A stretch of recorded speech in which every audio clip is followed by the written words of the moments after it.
Tudo bem, Obrigado. Lauro? Tudo bem? E com você? Tudo bem, boa tarde. Bom, eu vou fazer uma pequena abertura aqui novamente, porque eu imagino que tenha pessoas que só estão entrando agora, né? Que não pegaram. Deixa eu acenar aqui para todo mundo que está entrando. Bom, gente, esse bate-papo, essa live aqui é com o Lauro Andrade, né? Que é diretor da DW, Design Weekend, que é o maior festival urbano, né? O maior evento de design da América Latina. Eu sou Eliane Mello, eu sou curadora da Feira Conexão Design e jornalista. E convidei o Lauro para essa conversa porque eu acho que nada mais oportuno para todo mundo que está ligado, né, de alguma maneira, à indústria moveleira, né, ao design, à construção, né? Nada mais oportuno que ouvir o Lauro, que é uma pessoa que domina, que conhece muito bem, conhece a fundo esse mercado da arquitetura, da construção, do design no Brasil, até porque ele está à frente desses grandes eventos, desses grandes movimentos. Mas, Lauro, eu gostaria que você se apresentasse. Vamos lá. Bom, Eliane, em primeiro lugar, obrigado pela oportunidade. Desculpa aí os pequenos bugs digitais, eu estava tentando entrar pelo Faz parte notebook. das lives. O notebook é interessante porque eu não sei se é porque ele é corporativo, mas ele não permitia compartilhar vídeos. Mas no meu celular tá tudo ok. Obrigado pela oportunidade, né? Meu nome é Lauro Andrade. A gente, atualmente, nós somos somos os fundadores e os diretores gerais da Design Week da São Paulo, da Semana Design de São Paulo e da feira High Design Home and Office Expo. Eu sou natural de Florianópolis, né, Santa Catarina, mas estou em São Paulo há 16 anos. Fui para São Paulo com o setor cerâmico brasileiro, né, onde fui durante 12 anos o diretor-geral da Feira Expo Revestir. Então, a minha história no segmento de arquitetura, decoração, construção, design, começa com essa minha entrada no segmento de revestimentos cerâmicos, né?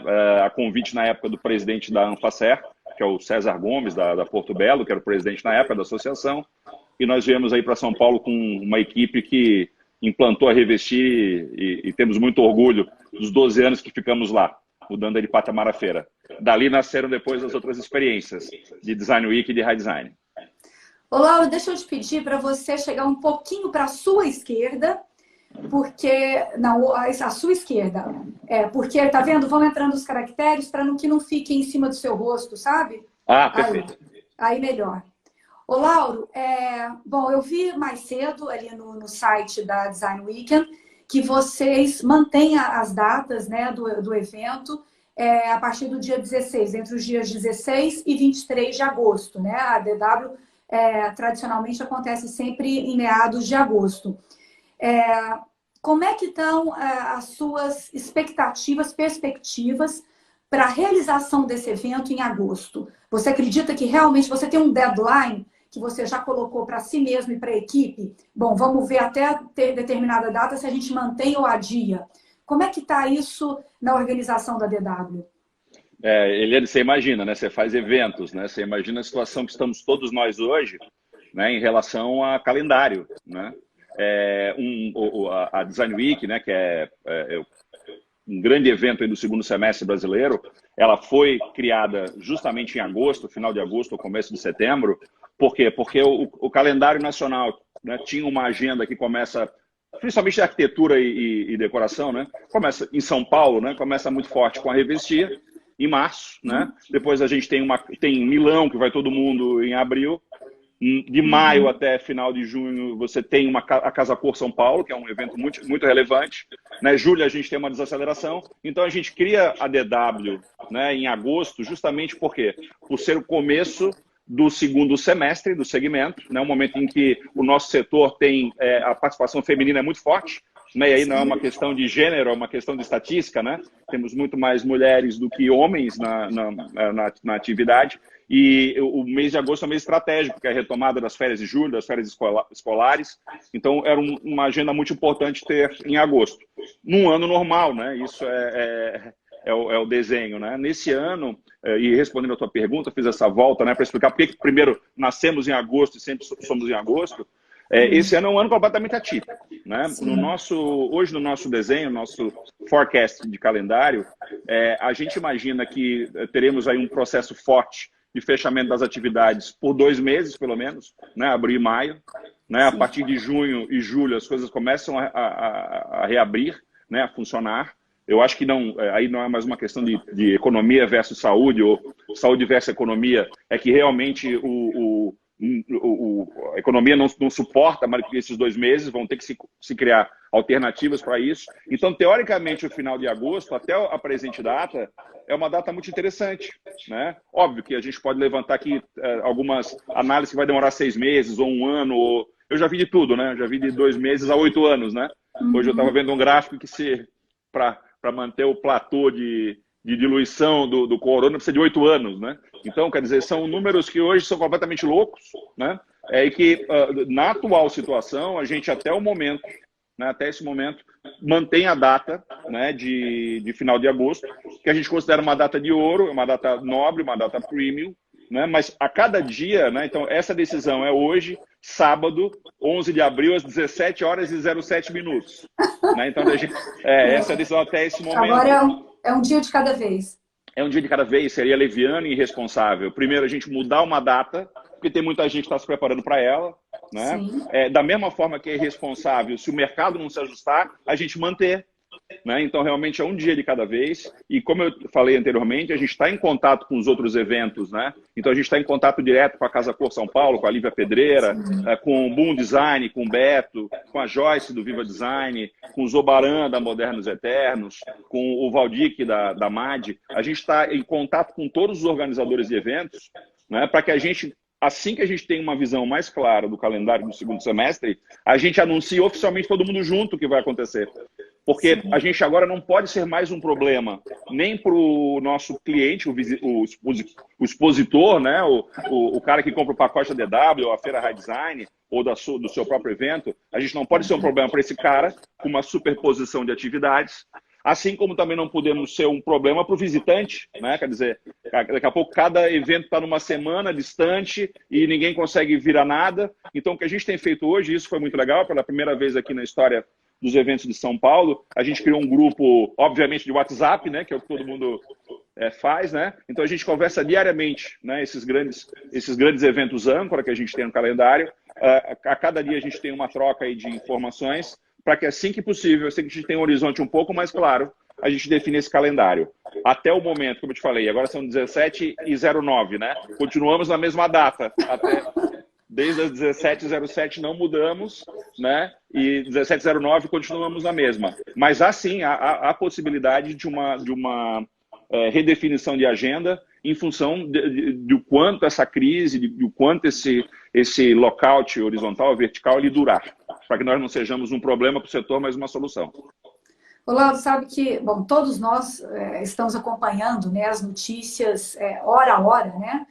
E nessa semana me chamou a atenção de maneira positiva essa carta que os grandes líderes mundiais escreveram para a ONU, né? E para a OMC, pedindo que os organismos multilaterais assumam, né, o comando, que sejam a voz dessa nova ordem mundial, né? Que eu acho que a gente pode tratar a coisa nessa dimensão, que a gente começa a avistar daqui pela frente. Então, eu acho que mais do que nunca, essa palavra cooperação, nesse momento, é a palavra mais forte, é o que tem que predominar.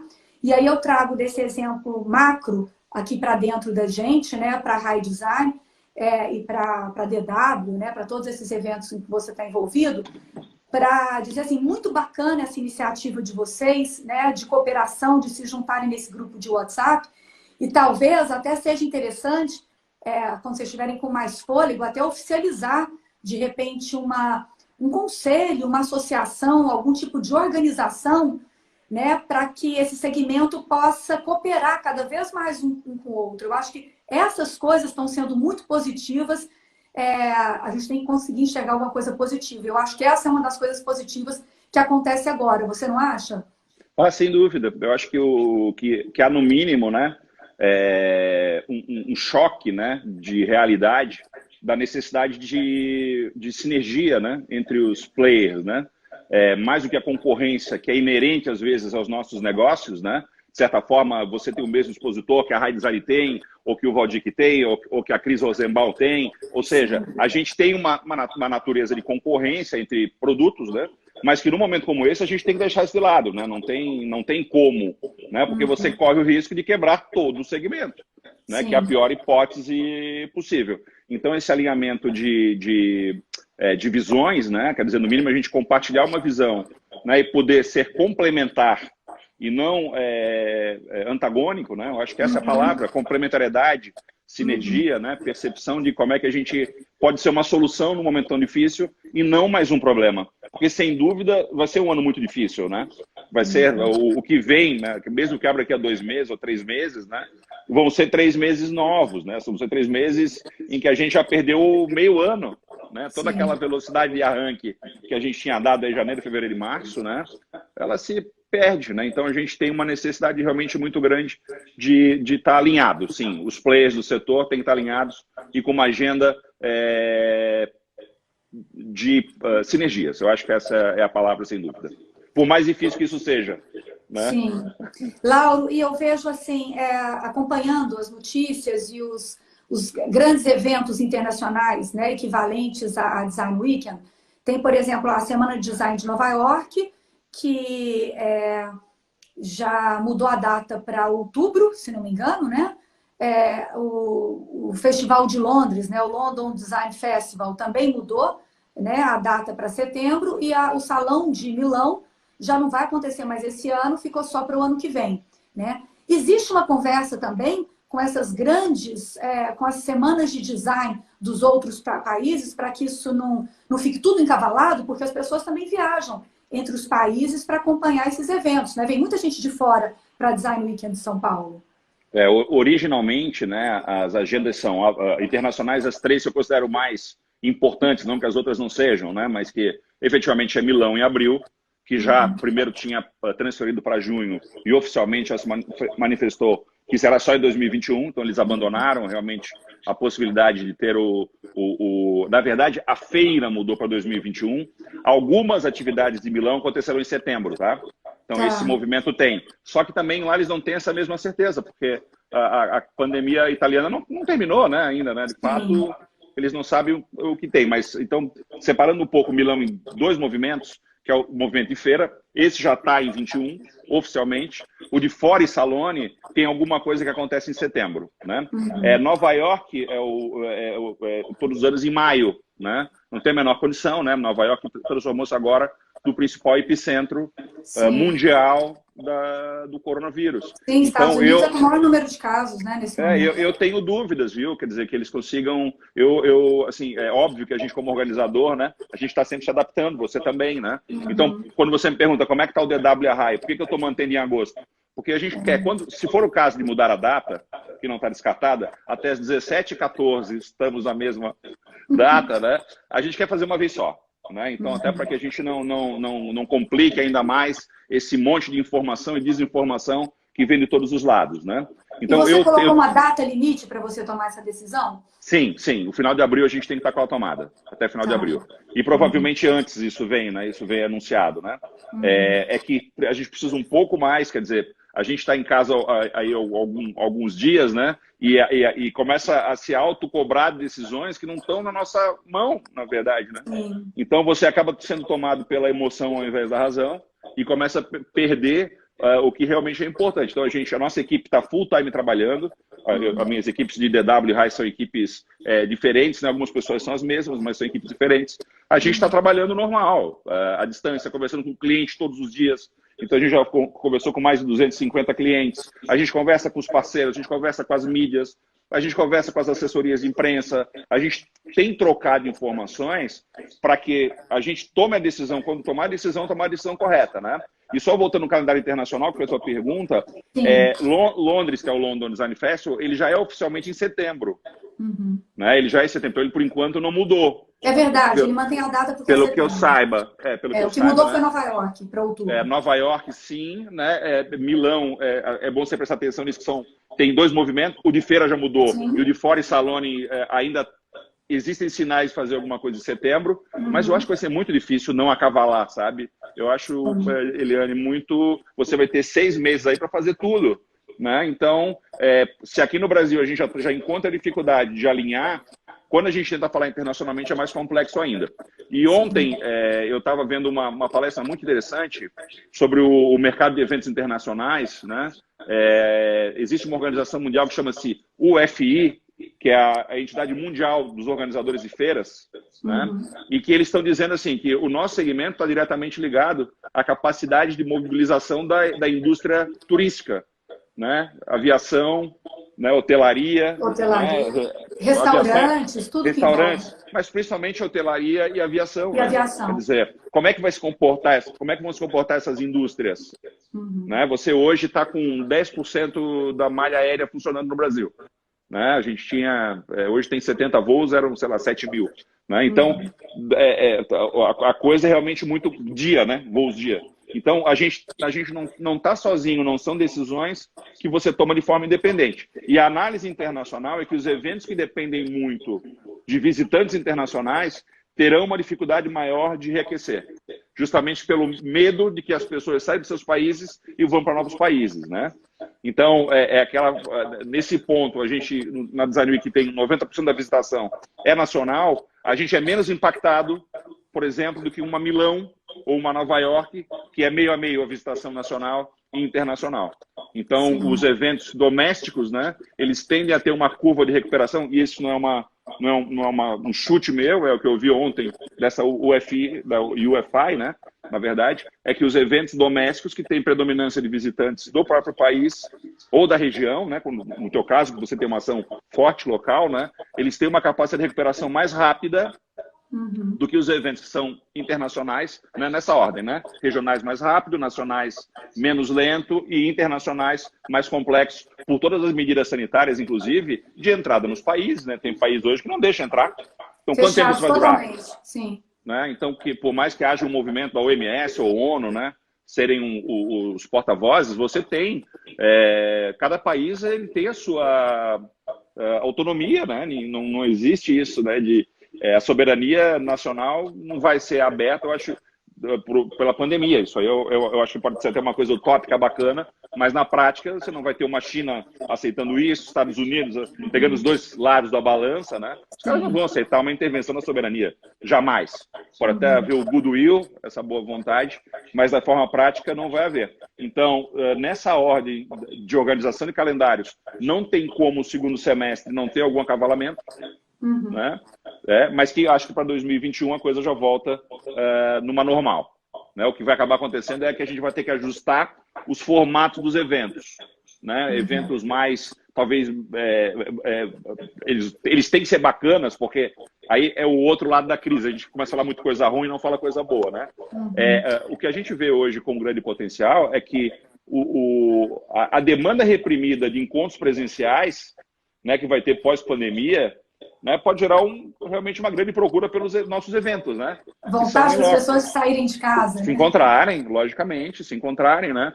As nossas equipes comerciais de DW High, né, têm conversado com os clientes e eles têm falado, Laura, a gente não sabe exatamente quanto vai poder investir, de que forma vai ser, mas nós não podemos deixar de fazer alguma coisa em 2020. E isso, aliás, te confesso... Laura, diga. Te confesso que isso chamou a nossa atenção. Quer dizer, isso veio das equipes comerciais falando com os clientes, alguma coisa a gente vai ter que fazer. Talvez não seja uma mega exposição gigantesca, seja uma ação pontual, né? A gente tenha que formatar, fazer versões pop-up, né? Versões pocket, né? Mas bacanas, bem feitas, né? E que o ano 2020 não vai deixar de existir, ele vai, né? E vai ter uma demanda efetiva. Assim que tiver aberto os movimentos, você vai ter demanda de contato presencial. Então, esse é o lado positivo, né? Se é que se pode falar assim, num momento tão difícil, mas tem sim, tem uma agenda aí de bom potencial para quando a coisa abrir. Essa é uma resposta muito positiva sua, bom saber disso. Laura, e a gente vê as empresas e os governos também, né, nos seus vários níveis, né, municipal, estadual, federal, revendo contratos, renegociando, alargando, aumentando prazos, estendendo prazos. Você já começou, a DW, a Design Weekend, já começou também com esse processo ou ainda não? Sim.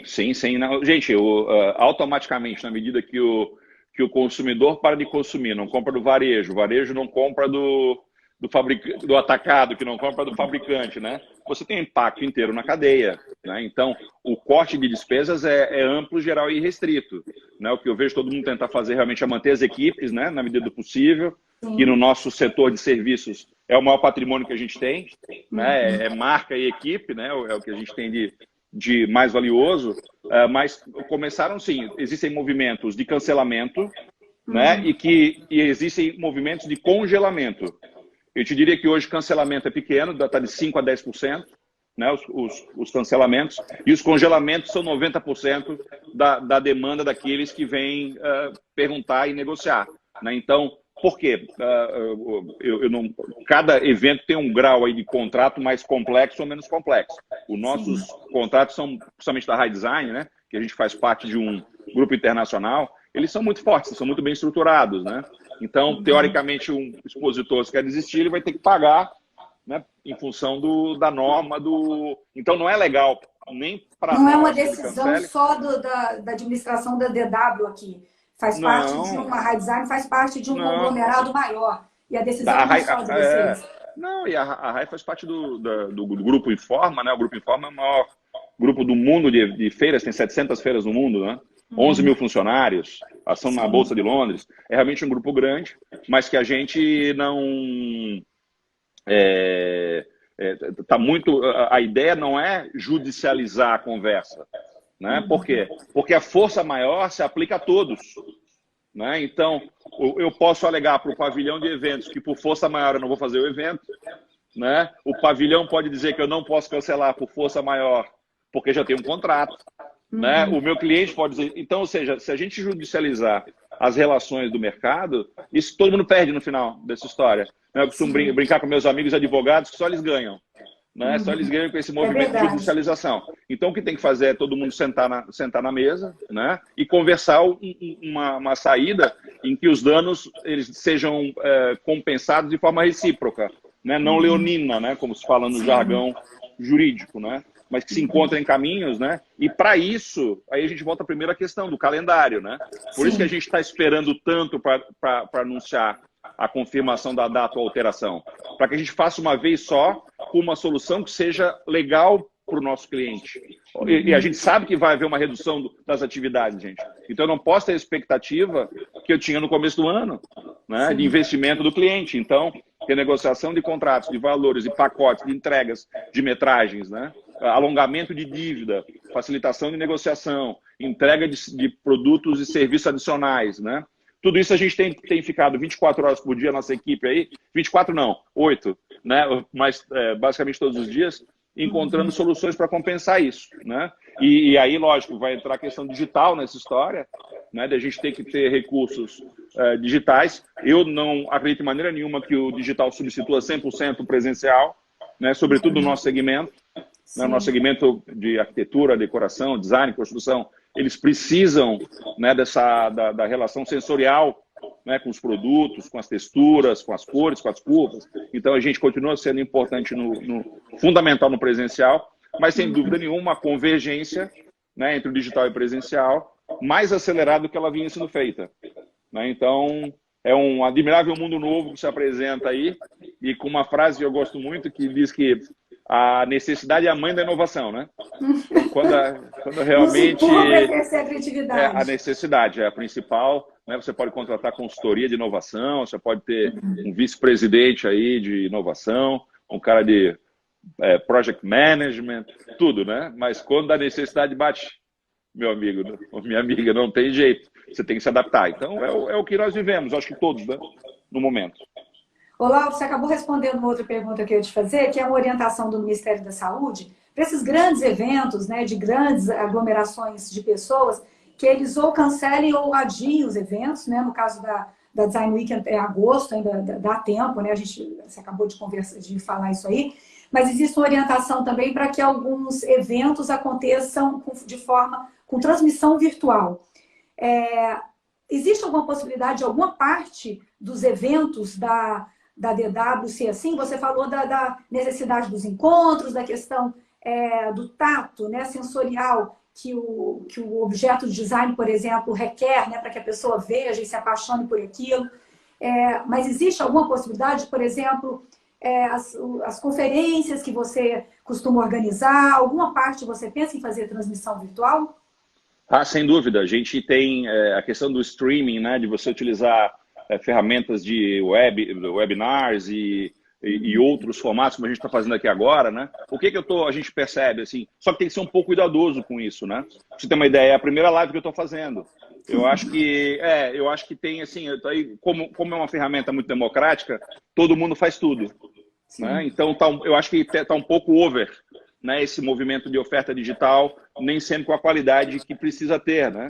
Então, para você transferir, quer dizer, fazer uma conferência digital realmente qualificada, né, você precisa ter uma certa infraestrutura. E hoje você não consegue nem oferecer essa infraestrutura, né? A gente está aqui, eu estou na casa eu tô em Florianópolis, eu vim ficar com meus pais aqui, eu fiquei a quarentena em São Paulo, fiquei 15 dias em São Paulo e vim ficar com meus pais, já que tem uma certa idade. Eu vi que eles estavam sozinhos, eu vim ficar com eles aqui em Florianópolis, então eu tô no ambiente da minha casa, né? Então, com uma coisa mais informal funciona, mas na medida que você quer fazer uma coisa de alto valor agregado, né, em que tem realmente uma entrega qualitativa, né, de uma apresentação, por exemplo, que é um evento pago, por exemplo, você tem que ter uma infraestrutura. Eu brinco com a nossa equipe, senão parece aquele filme Bruxa de Blair, né? Aquela coisa toda... a maior parte dessas lives, dessas coisas, é um monte de gente fugindo da bruxa, sei lá o que é. É uma coisa meio complexa, então não pode ser por esse caminho. A gente vai ter que ter, mesmo para fazer o digital precisa de qualidade, né? Você precisa de iluminação, você precisa de áudio, você precisa de profundidade, né? Os grandes trabalhos da internet, a gente acha que não, mas por mais às vezes pitorescos que pareçam, tem toda uma estrutura por trás, né, de iluminação, de cenário, de áudio, né, de captação. Sim, mesmo essa nossa conversa, né, Lauro? Quantas vezes não lógico, conversamos com antecipação, com antecedência, a gente poder organizar, né, como melhor fazer, né? Então, vai ter uma convergência para o streaming. A gente mesmo já está pensando em novas soluções e produtos nessa linha, dentro da Design Week, da High Design, né? Mas que hoje elas ainda são, a primeira geração, a versão 1.0, é uma adaptação do que a gente tem ainda, né? Mas para você realmente profissionalizar esse mercado de eventos digitais, eu acho que o caminho é um pouco mais longo, né? Acho que ele precisa um pouco mais de tempo. Mas já vai haver, sim, já vai haver, eu diria, um balanceamento aí de pelo menos 40% já das atividades tendem a ser digitais nessa próxima edição da DW, em relação a 80%, 90% que foi no ano passado. Acho que é um caminho sem volta. Sim. Lauro, e como é que você está contando aí que está na casa dos seus pais em Florianópolis? Como é que essa crise toda do corona te afetou pessoalmente, né? A sua família? Como é que vocês estão emocionalmente? Como é que isso impactou vocês? A gente pode começar a chorar agora ou tem que esperar o... Não, você escolhe. Olha, Deixa eu ver se eu tenho lenço é muito interessante. Eu tenho aqui mas na verdade é muito interessante, né? Profissionalmente, né? Primeiro falando, não tem como. O nosso setor de eventos é dos mais impactados, né? Sim. A gente não derreteu, né? Esse segmento de aviação, hotelaria, eventos, ele derreteu porque a gente não trabalha com produto estocável. Né? A gente não produz um carro que se não vender hoje, você vende amanhã. A gente trabalha com data, com calendário, né? A gente é um serviço, é um bem intangível, né? Então a gente não tem estoque, né? Então foi de fato um impacto inicialmente muito forte, né? E eu acho que a gente tem, na verdade, a cada dia aprendido a lidar com isso, né? Eu acho que ninguém está hoje da mesma forma que começou há 15, 20 dias atrás, né? Nem totalmente pró-lockdown, nem totalmente contra lockdown, nem totalmente pró-cloroquina, nem totalmente contra a cloroquina. Está todo mundo aprendendo a cada dia, os próprios órgãos oficiais, a própria medicina, a própria economia, né? Então eu te diria que, pelo lado profissional, né, o impacto é terrível, né? Terrível, porque realmente você tem uma desaceleração dos negócios, como eu nunca tive nesses meus quase 20 anos trabalhando no segmento, né? Nunca convivi com isso. E se a gente não é cuidadoso e tem algumas reservas, né, estaria numa situação muito complexa, né? O lado pessoal, ele no primeiro momento foi demais, eu acho que mais tensão, de mais quase uma ira pela impotência, né? De você não poder fazer nada, principalmente a gente que é empreendedor, né? Que sempre construímos coisas do nada, né? A gente que cria, que desenvolve, e sempre dependeu da gente mesmo, self-made, né? Não ganhei nada de ninguém, eu construí o que a gente construiu muito com trabalho próprio, né? Com esforço. Se sentir incapaz, né, é uma coisa muito difícil, né, de se administrar pessoalmente, né? Eu estou fazendo esse gancho para entrar no pessoal. Então, o primeiro momento foi de muita tensão, né? E ainda a gente tem durante o dia vários picos, né? De tranquilidade, de reatividade. De emoção. Então, acho que, e o que mais está falando para mim é que eu tive um pouco mais de tempo para pensar em como é que o que realmente tem valor na minha vida, né? Eu acho que esse é o ponto que mais foi positivo. Eu acho que nos últimos 20, 30 anos aí, profissionalmente, a gente estava numa desabalada carreira, né?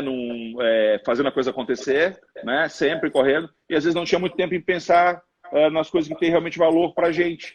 Então, acho que pessoalmente não está sendo todo ruim, por incrível que pareça, né? Então a gente acabou tendo mais tempo para a família, né? Como eu falei, meus pais já têm uma certa idade, eu vivia naquela loucura de São Paulo, alucinada, cheia de eventos, e pelo mundo, né? Então a gente começa a cuidar um pouco mais dessas coisas que de certa forma ficaram não relegadas, porque a gente nunca deixou relegada, mas eu acho que valorizar mais, sabe, algumas pequenas coisas da vida, né? E como fazem falta. É interessante que isso é uma máxima da vida, né? Às vezes a gente sente falta daquilo que quando a gente tem muito, a gente não dá importância, né? Sim. Quando a gente perde, então eu acho que está sendo positivo. O lado pessoal não está sendo ruim, né? De novo, em que pese o lado profissional está derretido, né? E está necessitando muita energia. Eu acho que pelo lado pessoal, esse break de arrumação que a gente está podendo ter, né? Principalmente quem tem uma classe média alta, uma classe alta, né? Ele está sendo positivo, né? Só que quando eu também te falo isso, eu me acho um pouco egoísta, né? Porque você, nós somos de uma classe privilegiada, né? Que pode fazer uma parada estratégica para fazer análises filosóficas da vida, né? E a gente tem aí 80% da população que não tem a menor condição de fazer isso, né? Então é um misto, né, de que pelo lado pessoal, no que tange ao Lauro, eu não estou achando totalmente ruim, porque eu estou tendo tempo para pensar algumas coisas e reavaliar a minha axiologia, né, meu padrão de valores, as coisas que eu acho importantes, né? Mas por um lado, ao mesmo tempo que eu estou parado e curtindo essa parte do eu estou muito preocupado com o coletivo, né? Porque eu sei que eu sou uma elite muito, muito pequena desse país e ainda muito maior quando a gente pensa em mundo. Não sei se te respondi, não é fácil, né? Respondeu, fazer sim. A catarse. Não, e a gente também está conhecendo esses novos sentimentos que estão aflorando, né? E aos poucos a gente vai ficando mais claro para todo mundo, né? Lauro, mas sabe que tem designer que já fez várias edições, já participou de várias edições da Feira Conexão Design comigo, e aí a gente acabou desenvolvendo uma proximidade, né? Uma relação pessoal também. Me dizendo que estão muito preocupados, inclusive porque alguns me disseram assim, Eliane, eu estou preocupado até se não vai faltar comida, sabe, aqui em casa, porque a gente tem fôlego para esse mês, mais um mês e depois. Tem que pagar a escola do meu filho, tem que pagar o aluguel de onde eu moro, não sei se vai sobrar, porque se não entrar, não tem uma reserva para queimar, né? Que é a realidade de muita gente. Você tem tido... E eu tenho, na medida do possível, sabe, Laura, eu tenho ligado para todos eles, querendo saber como é que estão as famílias, né? Tenho dito para eles que através até do Conversas e Conexões, que são essas lives todas que eu estou fazendo, dizendo para eles, olha, eu estou aqui firme e a Feira Conexão Design continua firme. Daqui a pouco, quando a gente puder fazer os eventos, a gente vai fazer e vocês contem comigo. Na medida do possível, mantenham suas produções, porque na hora que liberar tem que estar tudo pronto, né? Você tem tido esse retorno também? Como é que feedback você está dando para ser o pilar dessas pessoas, né? Um dos pilares. Olha, eu te diria que no Brasil, quem tem 2 meses para sobreviver já é um privilegiado, né? Sim. Num país que antes dessa pandemia, 63% das famílias estavam endividadas, né? Então, então 2 meses é o tempo que eu diria que é positivo. Eu sou muito frio, né? Quem me conhece sabe que eu sou muito frio na hora de analisar os cenários, né? Então eu diria, gente, cortem tudo aquilo que não for estritamente necessário. Porque não se sabe ao certo quanto tempo, né, esse negócio vai durar. Né? Espera-se que o governo, parece que já está tendo algum movimento aí de apoio, né? Mas eu não vi para o nosso segmento ainda nada concreto. O que é o nosso segmento? Né? MEIs, pequenas e microempresas, a título de capital de giro. Né? Saiu alguma coisa para garantir folha. Né? Garantir folha é importante, logicamente, mas uma pequena empresa, eu preciso de dinheiro para capital de giro. Né? Eu preciso pagar o aluguel do meu galpão, eu preciso pagar o fornecedor das duplicatas vencidas, eu preciso pagar aluguel. Quer dizer, a gente tem aí, né, ainda não chegou para o nosso setor, para esse perfil de design que você está falando, né, o microempresário, o pequeno empresário, o MEI, né, uma política compensatória não é nem compensatória, uma política de suporte não chegou. Financiamento, né? Liberação de crédito. Não chegou. Na verdade, na ponta, né, esse movimento está em cima e eu gosto muito da parte macroeconômica, eu sou um estudioso há muitos anos dessa coisa. Eu acho que os grandes desenhos estão relativamente bem feitos, né, e foi uma guinada de 180 graus para essa equipe econômica. Né? Era uma equipe econômica totalmente liberal, né, que tem uma base aí de realmente Estado pequeno, né, Estado que é focado nas atividades mínimas, com a iniciativa privada, né, assumindo a frente. Mas que teve que mudar completamente. Sim. Eles viraram keynesianos, né? Então, a grande brincadeira, eu até fiz um post sobre isso há algum tempo. O dinheiro público tem que estar lá para a economia funcionar. Como diz um amigo meu, que é grande empresário, tem que jogar de helicóptero, não tem alternativa. Né? Então, eu vi ontem uma outra palestra também do Banco Mundial, né, falando que a expectativa deles é que até outubro se injete no mundo quase 10% a mais de liquidez, né, do que a gente tem hoje. Né? Então, é emissão de dinheiro mesmo. Né? São os estados imprimindo dinheiro, né? Que não é uma coisa tão simples como alguns pensadores aí mais rasos. É só imprimir dinheiro. Não é só isso. Tem toda uma questão de lastro, de títulos do governo. É um negócio um pouco mais complexo. Mas não tem jeito. Está se estimando que o mundo, até setembro, tem até 10% a mais de liquidez. Para quê? Para justamente o consumo, né? Quer dizer, o consumo continuar funcionando. Fazer a máquina girar. Fazer a máquina girar, não tem alternativa. Então, de uma política aí totalmente da escola de Chicago e da Áustria, né? Da equipe do Guedes, né? Foram para a escola mínimo keynesiana. Né? Todo mundo teve que virar keynesiano, né? E eu acho que deve ter sido um grande exercício interno da competente equipe do Guedes, que eu sou muito fã da equipe do Guedes, acho sensacional, mas eles estão fazendo esse movimento. Mas ainda a gente não conseguiu que o sistema bancário nacional, né, absorvesse esse momento, reduzisse spreads, né, e nem sei se vai conseguir. Né? Eu não sei se o caminho não vai ser pelos bancos de microcrédito, pelas fintechs, né, pelas sociedades de crédito mercantil, pelas OCIPs. Eu acho que eles vão ter que encontrar um novo... O problema não é ter o dinheiro, é o dinheiro chegar. Sim. Né? Então, acho que esse é o grande desafio que a equipe econômica tem. E coisas simples, né? Eu estou vendo agora, por exemplo, a liberação do dinheiro para esses R$600, né? Para as pessoas que são trabalhadores informais e que precisam de uma renda até para comer, essa liberação Sim. pela Caixa Econômica Federal. A quantidade de fila que gerou, por mais que pedissem para que as pessoas não se aglomerassem, né, nas lotéricas, na Caixa Econômica, para o governo liberando esse recurso. Mas até as pessoas que estavam em dívida, que não votaram, que estavam em dívida com a Justiça Eleitoral, estão com o CPF presos e aí não tem condição de receber o dinheiro. Então o governo está liberando todos os CPFs de todo mundo para o dinheiro chegar. Eu acho que às vezes queria... nesse primeiro momento, né? E para as empresas, tomara que venha daqui a pouco. A gente gosta de macroeconomia, eu queria ser uma mosquinha para estar nessas reuniões aí da equipe do Guedes, para ver porque eles devem entrar numa crise até existencial, né? Sabe que a XP Investimentos tem feito, não sei se você tem acompanhado, umas entrevistas muito interessantes, e aí é a voz do mercado, né? Por isso que vale a pena ouvir. Eles fizeram entrevista há pouco tempo com o Guedes, que durou muito tempo. Eu Eu acompanhei essa vi inteira. entrevista, viu Eu vi também? inteira também. E eu vi inteiro e vi depois, revi, porque muita coisa eu perdi na hora. É Mas eles densa. têm feito uma série de entrevistas, e aí é o mercado dizendo, por isso que eu acho interessante, né? São eles mesmo ali tentando desatar o nó, né? E eles, de novo, eu acho que o sumiço do Guedes, né, das linhas de frente nessas últimas semanas, conhecendo um pouco do trabalho dele, né, sem dúvida, esse cara está imerso lá com as equipes para encontrar uma alternativa da microeconomia, porque da macro eu acho que eles já encontraram. Da microeconomia, que é esse dinheiro fazer esse dinheiro chegar.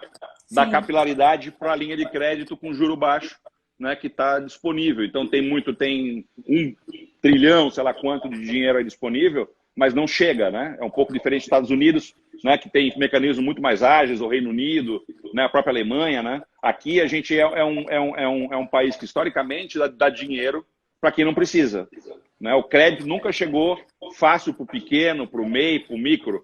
Então talvez, né, uma crise dessa seja a grande oportunidade, né, para que a gente tenha um movimento disruptivo do sistema financeiro nacional e que o dinheiro pro empreendedor de fato chegue. Porque tem muita gente boa, né, que não quer dar golpe, que não quer se aproveitar. A maior parte das pessoas, Eliane, não está aí para golpe, né? Está aí porque quer manter a sua empresa, o seu negócio, né? Então vamos tentar flexibilizar e ter modelos de sucesso no mundo inteiro, né? Aí a gente vai longe nessa conversa, desde os modelos de Bangladesh, Mohamed Yunus, lá o Banqueiros Pobres, passando por que ele acreditava que, por exemplo, tinha que dar o dinheiro somente para a mulher da casa, né? Porque a mulher é mais fiel e leal e paga, porque ela que fica com a prole, né? O homem é chefe de família em muitos casos, né? O marido vai embora e a mulher fica com os filhos. Fica. Né? Então, Mohamed Yunus, que é o banqueiro dos pobres, né?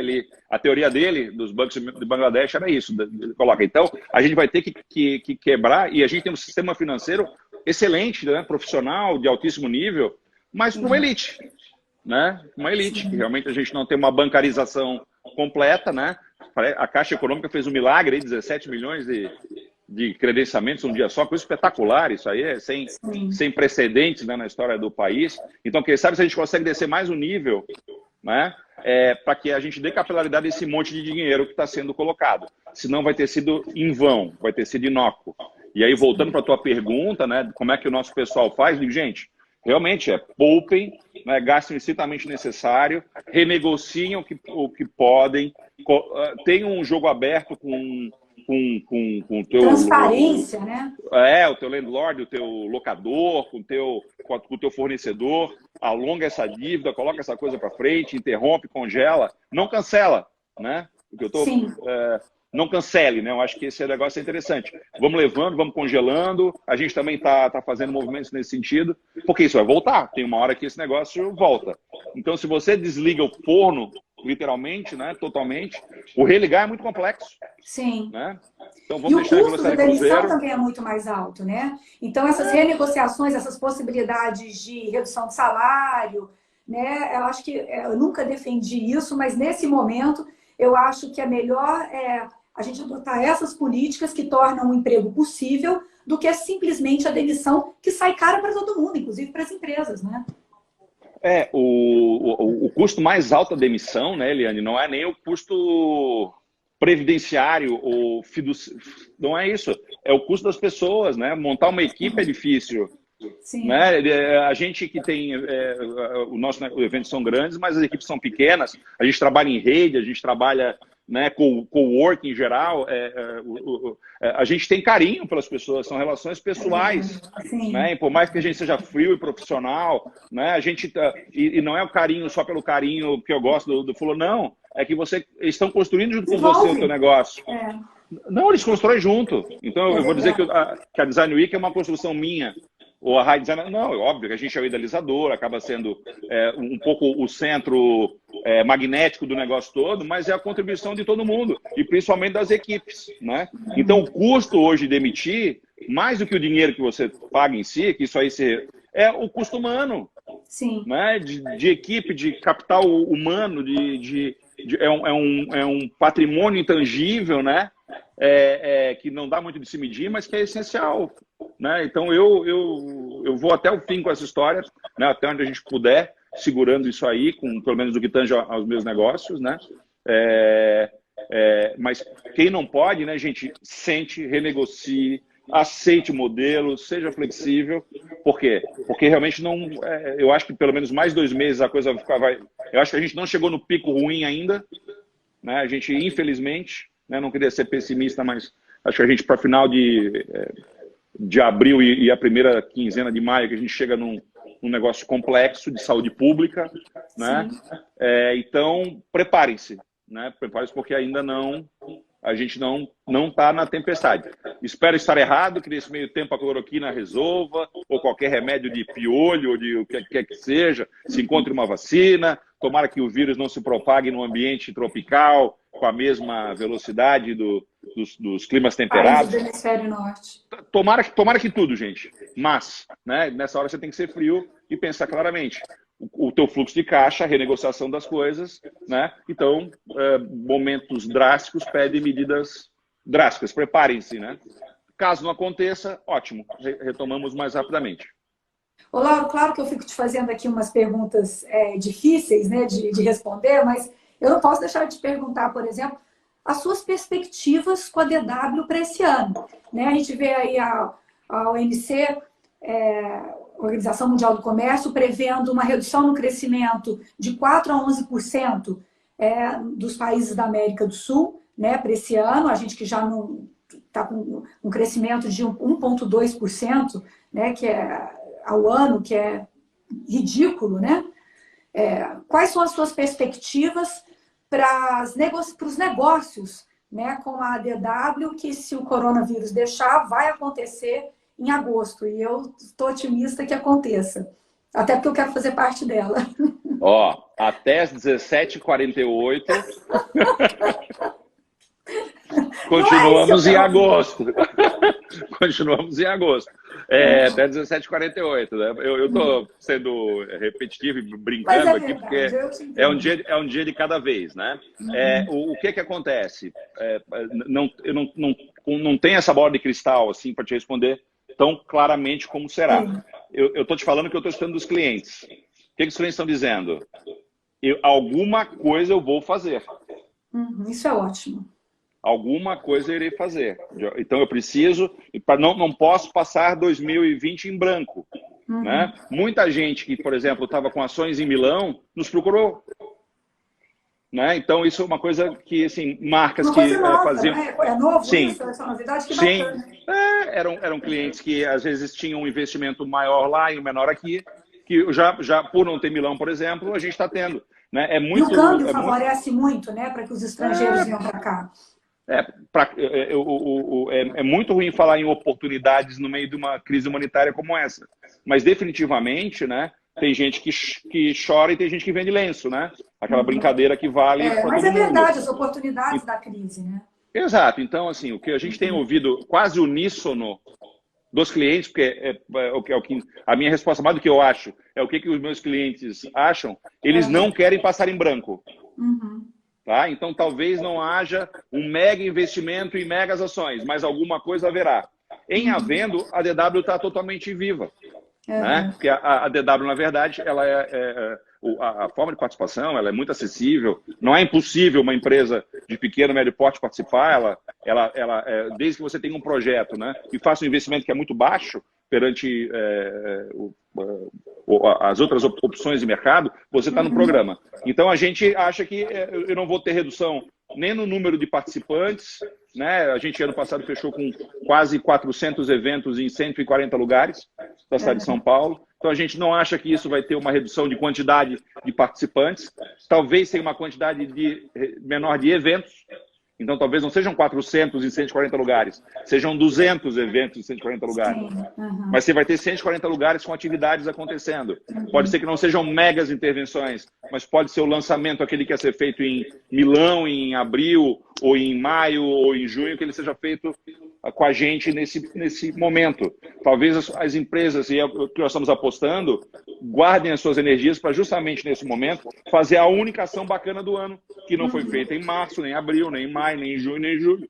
Né? Então, esse dilema a gente está vivendo dia a dia. O fato positivo é que as marcas querem fazer alguma coisa, Eu acho que vai ter, como a gente já conversou até numa resposta anterior, uma coisa um pouco mais pop-up, um pouco mais pocket, não tanta concentração, uma parte considerável migrando do presencial para o digital, então conteúdos digitais também em convergência com o presencial. Então é um desenho de DW nesse sentido. De High Design é um pouco diferente, né? A High Design ela é uma feira, ela exige um investimento maior do participante, né? Porque ele tem que montar o seu stand, tem que ter equipes, lançamentos, né? Então a gente está pensando também sim em formatos alternativos de menor custo, né? Que o custo total investido para o participante seja menor, né? A gente está pensando em chegar a 30% do que ele gastava no total, tá? Entre o que ele gastava de stands, mais área, mais iluminação, mais limpeza, mais assim, chegar em modelos que fiquem 30% a 40% do custo que naturalmente ele tinha nos anos anteriores. Isso é um desafio. É um redesenho de formato. Então, talvez menos dias, menos hora de montagem, menos. Então, são desenhos que a gente está no meio do furacão de definição. Lauro, na proposta da DW, você fala ali em inclusão social. O que significa isso dentro da dinâmica da Design Weekend São Paulo? A gente já está, deixa eu só te dizer, faltam 8 minutos para a gente encerrar. Já passou quase 1 hora, tá vendo? Nossa, nós dois somos... Que dois faladores, hein? Então, eu vou te pedir agora respostas curtinhas para eu conseguir fazer mais algumas antes da gente fechar. O que quer dizer inclusão social dentro da DW?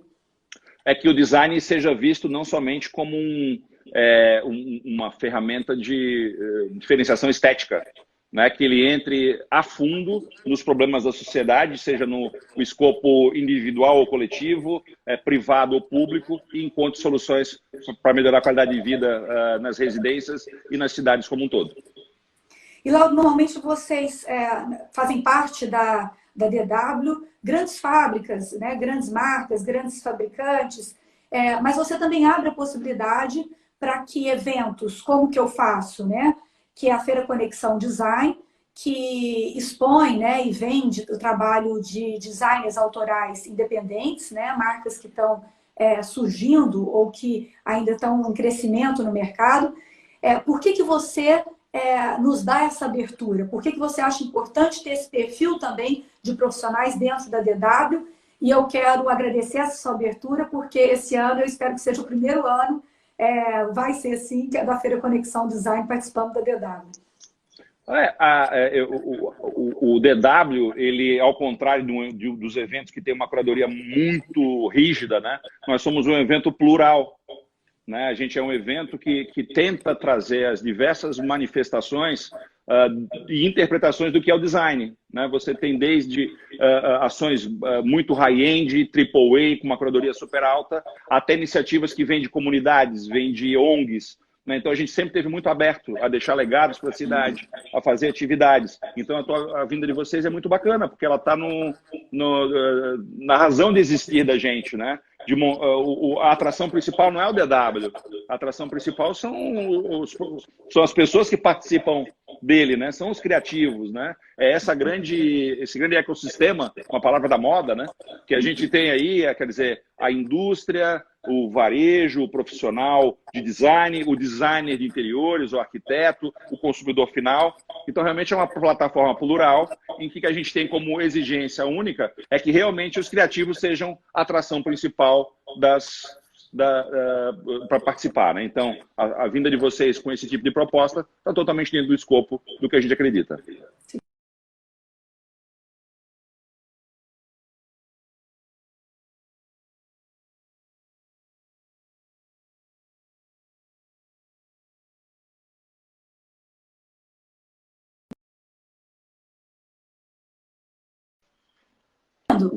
Voltei. Ah, tá. Tava congelou aqui. Tá, isso. Tem uns beija-flores aqui atrás, olha só aqui. Olha que dádiva da natureza. Ah, que coisa mais linda. Estou vendo ali bebendo água. Então, deve ser a minha doçura. Deve ser a minha doçura. Né? Casa de pai e mãe, com essa doçura toda, já viu. Eu acho que você estava querendo era colo, por isso que você foi para aí. Ao invés de dar, você foi para o colo. Não espalha, não espalha. Né? Ô, Lauro, para a gente encerrar, me conta aqui o seu sonho para a DW, né? Em que você... o que você ainda não conseguiu realizar com a DW, que você ainda quer fazer. Esquece um pouco o coronavírus, deixa o coronavírus de lado. Qual é a sua grande vontade ainda com a DW? Olha, a gente quando entrou nessa iniciativa lá atrás, né, a gente tinha certeza que não era uma ação de curto prazo, né, não era de uma edição, era de formação de geração. Né, a gente tinha, sobretudo, um trabalho educacional, de evangelização, de mostrar como design realmente não é só uma leitura, como eu já falei, estética, né, mas é um processo de melhoria de qualidade de vida da sociedade como um todo, e que para fazer isso a gente teria que todos os anos, cada vez mais, trazer mais pessoas interessadas em mostrar a importância do design. A gente teve aí um período inicial que foi fazer com que as marcas, né, principalmente a indústria e o varejo, criassem conteúdos relevantes. Né? Eu brinco muito que quando a gente começa a DW em 2012, a primeira edição, a gente teve um festival de coquetéis. Né? Não era um festival de design, né? Era um festival de coquetéis. Na dúvida, faz coloca, serve lá uma coxinha com um prosecco, né? Então, mas não é porque as pessoas não queriam, né? E toda generalização é burra, né? Mas de maneira geral a gente tinha muita gente animada e que de fato o criativo não era o elemento principal. Foram quase 5 anos, Eliane, até que realmente a gente conseguisse ter um volume de conteúdos, né, relevantes. Foi quando a gente decidiu aumentar a DW, né, para mais dias. Né? Então, em 2018, a gente já foi para 8 dias de festival, porque muitos conteúdos relevantes. E aí a gente acha que em 2018 e 2019 a gente tornou o festival nacional. Então, óbvio que já tínhamos visitantes internacionais, alguns do Brasil, mas em 19 e 18 a gente consolida como um evento importante do calendário. A nossa meta é virar internacional, né? O grande sonho que a gente tem é que nós já estamos no calendário, nós somos o único evento grande de agosto no mundo. Eu participo de uma entidade que é o World Design Week Forum, que é um fórum mundial de semanas de design, eu sou o único brasileiro que participa, né? E a gente já sabe que é percebido, é visto e já está no calendário. Mas definitivamente a nossa meta é tornar cada vez mais o evento de percepção internacional e sem perder essa dinâmica do criativo como principal elemento a ser mostrado e a gente como ferramenta de melhoria da sociedade. Lauro, e se depender da gente, torcer positivamente, isso vai acontecer. Bom, a gente tem aqui agora 2 minutos, talvez 2 minutos para o Instagram, inclusive, cortar a transmissão, que é no máximo de 1 hora. Eu quero te agradecer, primeiro pela confiança, disponibilidade, generosidade, né, de compartilhar isso tudo aqui com a gente. Dizer para que quem não conseguiu assistir, eu vou disponibilizar isso agora no Stories da Feira Conexão Design. E logo mais vai estar também disponível no YouTube, né, no canal do YouTube da Feira, e também no Facebook da Feira Conexão Design. E eu vou compartilhar esse arquivo com você, Lauro, para que você, se quiser, também possa deixar isso para as pessoas assistirem nas suas redes. Claro, claro. Essa conversa com você faz parte de um ciclo de entrevistas que eu estou fazendo com os grandes promotores de eventos de design do Brasil. A próxima vai ser segunda-feira, com a Marisa Ota, né, que é a pessoa que está à frente da Feira Paralela. Então vai ser na segunda-feira, às 19 horas. E final de abril, Laura, a gente volta a conversar aqui e tomara que você tenha a melhor notícia para dar para a gente. Ó, gente, está mantido o evento em agosto. Até 17h59, mantido em agosto. Isso. Obrigada. Obrigada por todo mundo que assistiu aí a gente. Precisamos encerrar, porque já vão cortar aqui a transmissão. Beijo grande, Laura. Um abraço, gente. Obrigado. Obrigado. Saúde para todo mundo. À disposição. Tchau, tchau.